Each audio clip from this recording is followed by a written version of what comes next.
ini akhirnya petani itu dari yang 1 tahun mereka menunggu kopi, karena kalau ditanami jagung, Pak, ini tidak tumbuh jagung dengan baik karena memang panasnya itu kurang, Pak. Hanya 20% matahari itu masuk, Pak. Karena sudah tanaman itu tinggi, tanaman utama. Nah, ini Bapak. Ini di pinjamannya kepada mungkin ekur dan lain sebagainya. Itu Pak harapan dari saya selaku yang mengkoordinir para petani. Iya, karena apa? Harapan petani ini adalah di Tales, Pak. Ketika mereka tanam jagung sudah jelek, Pak, gitu loh, Pak. Itu loh, Pak. Nunggu kopi 1 tahun. Baik, Pak.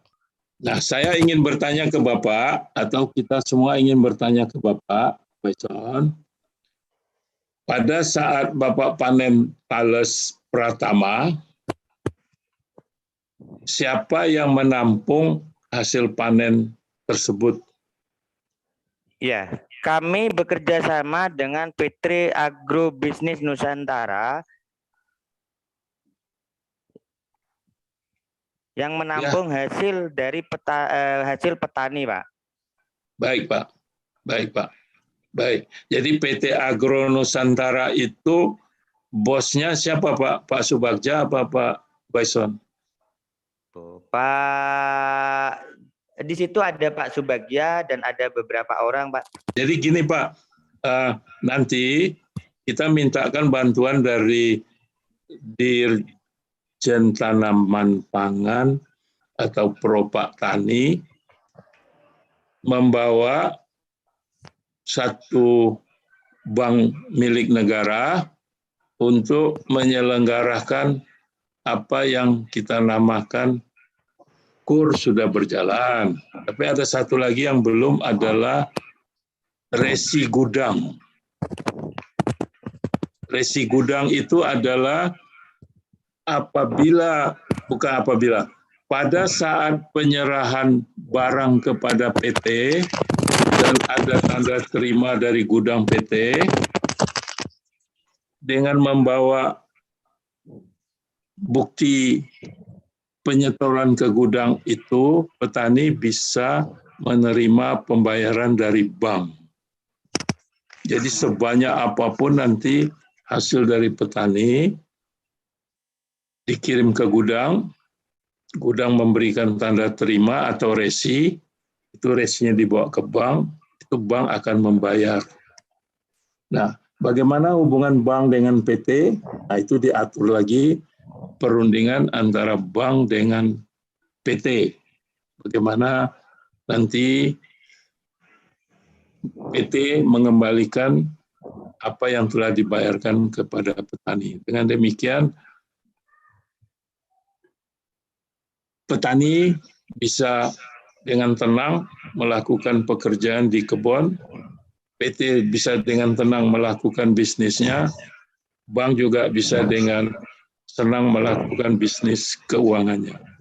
Nanti kita tanyakan kepada pemerintah sejauh mana Direktorat Jenderal Tanaman Pangan, Propak Tani bisa memfasilitasi itu semua. Apa yang Bapak katakan tadi, Tales telah membantu masyarakat hidup lebih baik. Itulah tujuan daripada webinar-webinar kita ini. Itulah tujuan daripada negara, bagaimana memberikan dukungan kepada masyarakat. Begitu ya Pak Baison ya? Begitu Pak? Baik. Ada lagi yang ingin disampaikan? Nah, ada Pak Billy ini bertanya, apakah Tales termasuk komoditi yang diterima oleh resi gudang? Jawabannya begini Pak, komoditi yang diterima adalah sesuai dengan kesepakatan antara PT dengan bank. Jadi bukan diatur lagi di dalam satu peraturan apa. Kesepakatan antara bank dengan PT itu yang lebih menentukan diterima atau tidaknya resi gudang. Begitu Pak. Ada lagi yang ingin bertanya? Sudah cukup? Kalau sudah cukup, memang waktunya juga telah cukup sampai kita bisa mengakhiri pertemuan kita pada siang sore hari ini. Mudah-mudahan apa yang disampaikan oleh Pak Subagja dan kesaksian dari Pak petani kita, Ketua Poktan, bahwa lebih baik menanam talas di bawah tegakkan jati, pohon jati, karena menanam jagung di bawah tegakkan jati tidak cukup memberikan penyinaran yang sempurna. Pak Utama, tapi masih ada yang resen, Pak. Siapa yang resen? Pak Kading. Pak Kading dari Luwu, wih jauh banget. Silakan Pak Kading, ini yang terakhir. Pak Kading, P2. Halo, Assalamualaikum Pak. Waalaikumsalam. Iya, terima kasih Bapak di Pak. Luwu mana? Luwu Utara apa Luwu? Ya, saya Kak Ding Pak dari Perkumpulan Petani Milenial Indonesia Kabupaten Luwu Utara, Provinsi Luwu Utara, Sulawesi siap. Selatan. Ya, baik. Iya. Terkait tadi yang disampaikan Pak sangat menarik bahwa lebih baik menanam talas di bawah pohon jati ketimbang dengan jagung, itu sangat benar Pak, karena kami sebelumnya juga saya aktif di tahun 2017 sampai 2019 di Gempita Gerakan Pemuda Tani Indonesia, fokus di tanaman jagung. Memang cocoknya apabila ada tanaman jati itu Pak, memang cocok mungkin talas ketimbang dengan jagung. Cuman persoalan yang dihadapi saat ini Pak di kami di Luwu Utara, setelah terjadi banjir bandang 23 Juli 2020 kemarin, sekitar 15.000 hektar lahan komoditi jagung itu belum produktif hingga saat ini Pak.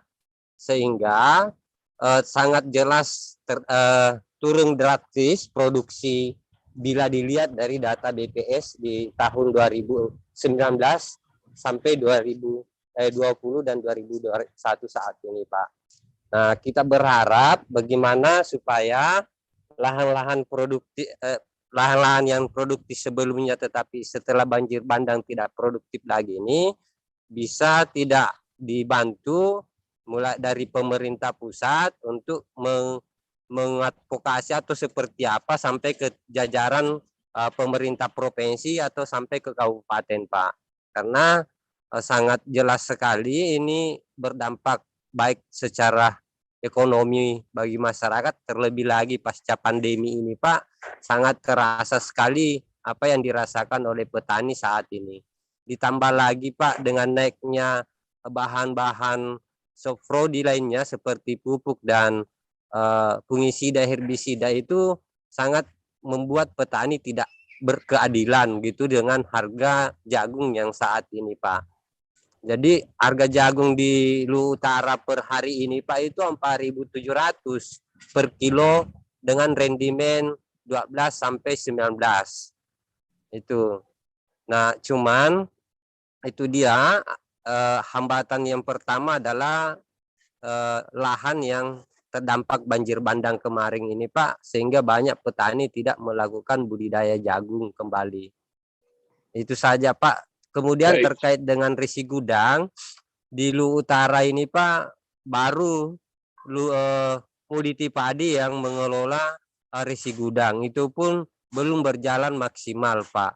Nah, kita berharap kegiatan-kegiatan seperti saat ini bisa mengadvokasi terkait dengan risi gudang yang merupakan program pemerintah pusat itu Pak, supaya berjalan maksimal untuk membantu petani dan tiada lain tujuannya adalah pengentasan kemiskinan. Terima kasih Pak. Terima kasih Pak Kading, luar biasa. Luwu Utara itu masih Ibu Bupati ya Pak? Iya, Ibu Indah Pak. Ibu Indah ya, kirim salam ya Pak, bilang dari Pak Utama Kayo bilang. Oh iya Pak, insya Allah Pak. Ya, terima kasih. Ada lagi pertanyaan yang lain? Kalau tidak ada, kita boleh mengakhiri pertemuan kita sore hari ini karena sudah jam 15.30 sesuai jadwal yang waktu yang disediakan oleh panitia. Cukup? Admin bisa ambil alih? Baik, Pak. Ya. Kalau memang dirasa cukup, selanjutnya akan ada penyerahan sertifikat secara simbolik kepada narasumber dan Pak Utama. Baik, terima kasih kepada Pak Subagya S. Ubaidillah sebagai narasumber pada siang hari ini, lalu kepada Pak Sutrisno sebagai narasumber pada siang hari ini, serta Pak Utama Kayo, mohon maaf Pak, sepertinya salah foto, sebagai moderator.